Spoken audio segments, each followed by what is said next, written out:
All right, day 501 of going live. Today, what we're going to do is we're going to look at a subject to deal that was emailed to me. So, a subject to deal, just for those that don't understand, is when you are buying a property, you're taking the ownership of the property. So, you're still taking the deed, right? The deeds are going to be in your name, right? The title is going to be held under whatever you want to be held, your LLC, your personal name. But then the underlying mortgage, what typically happens in a real estate transaction is you borrow money from a lender, and that lender's amount disperses to pay off the old debt. In a subject to deal, you're just taking over the payments on the underlying loan, which means that the old loan or the prior loan stays current, but it also stays under the old person's name, whoever took out the loan, right? Whoever had the guarantee.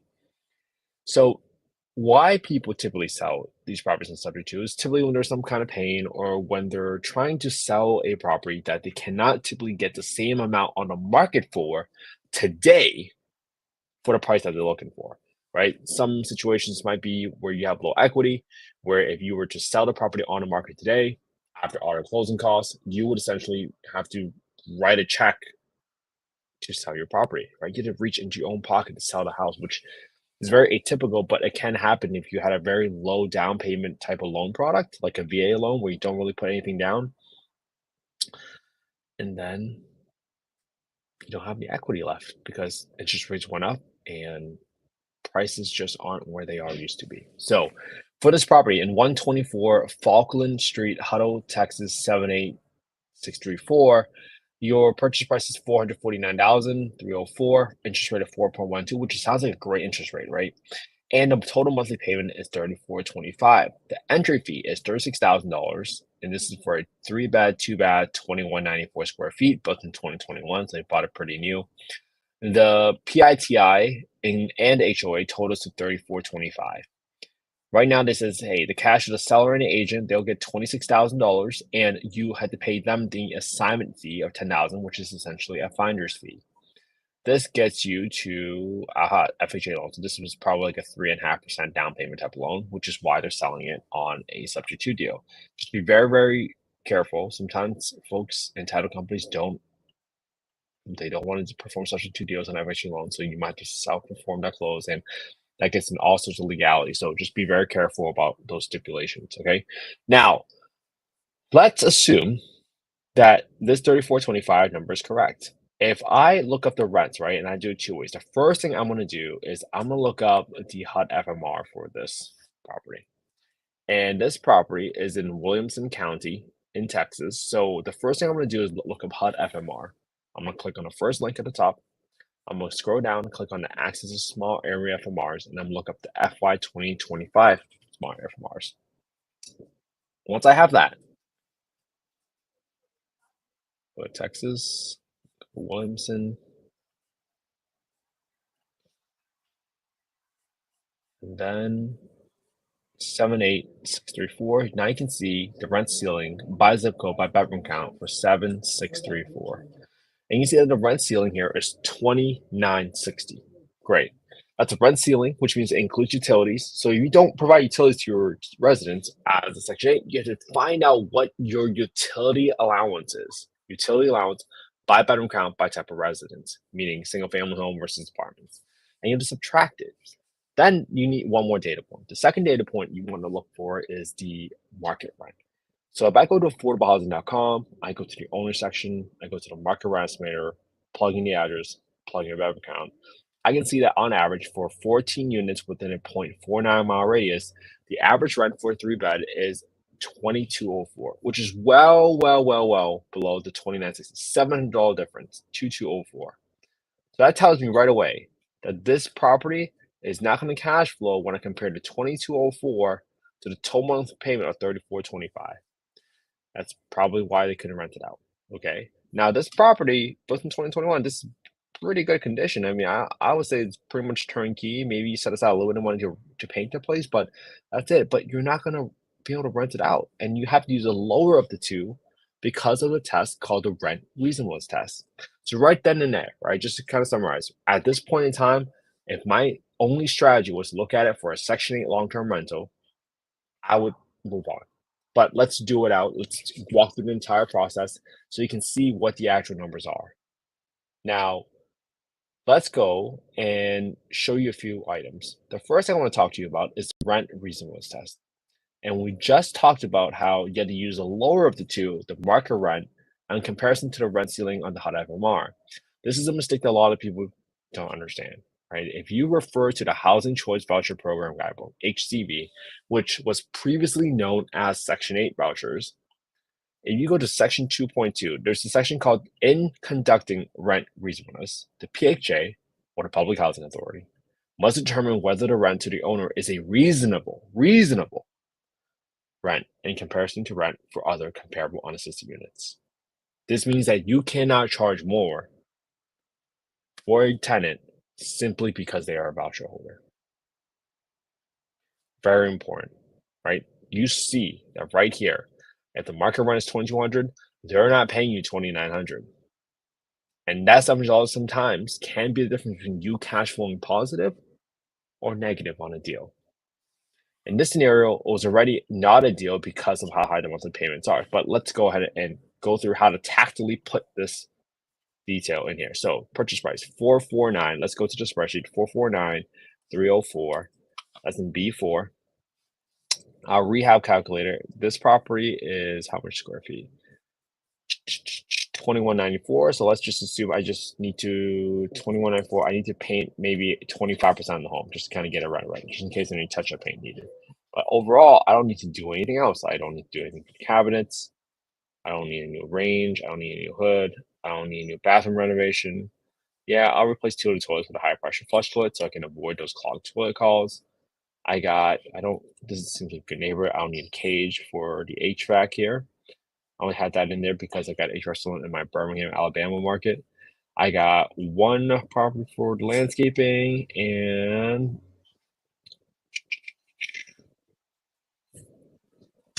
$1,500 for the roof. So that gives me a total of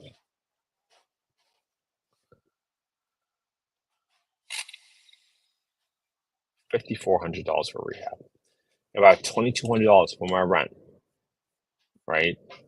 Let me plug in the loan details right here that we talked about. So the loan details are right here. The balance is 413,304. 413,304. This is a 4.125% interest rate. And I'm just going to go ahead and come here and in my taxes number in B28, I want to total payment that's disclosed to me at 3425 right here, 3425. I'm going to subtract the principal and interest portion of the loan, and that gives me 1421. Now, insurance has been going up every single year in Texas, so I'm just going to add an extra $30 because in B28, this already captures my property tax number and my insurance number because that includes escrow amounts. So at this point, I don't even know exactly what my tax and my insurance split need to be. I just need to understand whether this property is going to cash flow, which allows me to quickly make a decision and decide whether or not this property is worth my time to investigate further. Meaning, do I want to send someone out there to take photos for me? Do I want to send do I want to send someone out there or a contractor out there to give me a bid on a project? Right, that's going to cost me more money. And if it doesn't pass my first test here, I'm not going to spend that amount of money or time to investigate the property further because I'm trying to avoid burnout. Right? Where does burnout come from? Burnout comes from doing a ton of work for no results. And that's what I'm trying to help you avoid today. So I got 10% for my maintenance. I got 10% for property management. I got 5% for vacancy.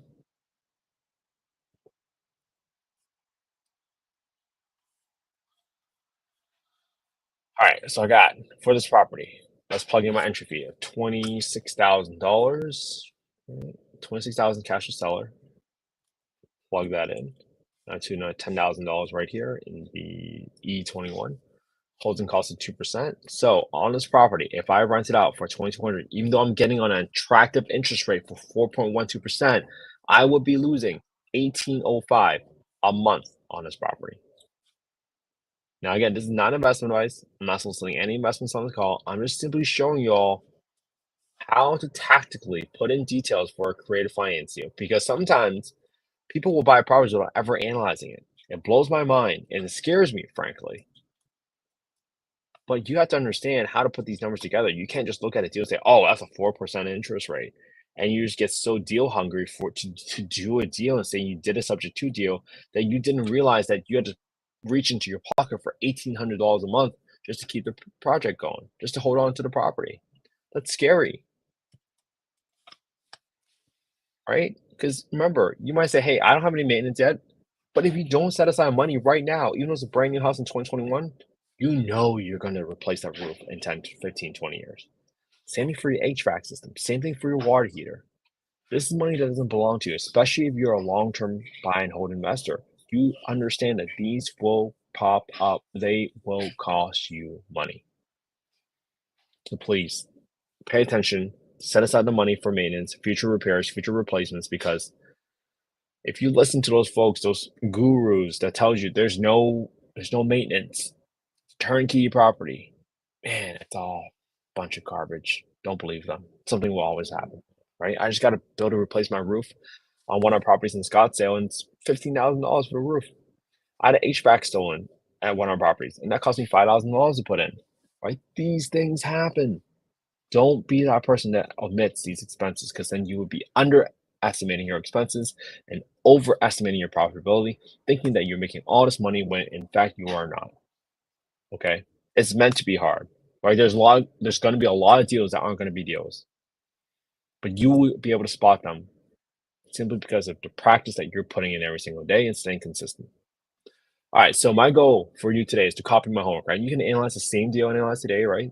Just probably email it to me using the same spreadsheet. You guys want to copy the spreadsheet, go to affordablehousing.io, not .com, and you can get a copy of the spreadsheet by going to the Get Deal Analysis tool, plugging your name, email, and phone number, and that's the fastest way to get a copy of the spreadsheet. I didn't make the spreadsheet from scratch. I got it from a few sheets from a few other folks. I modified it, I tweaked it so that I can analyze these deals as fast as possible.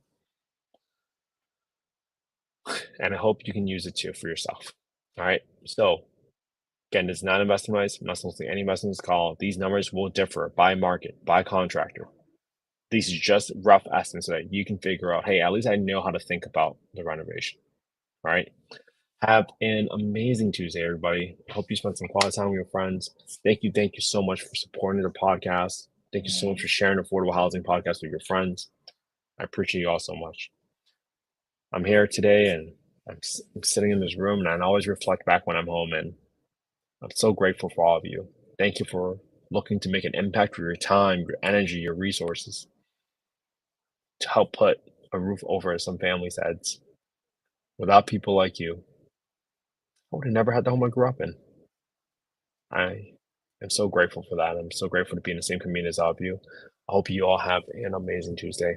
Spend that quality time with your family and friends today, because that's what life is all about.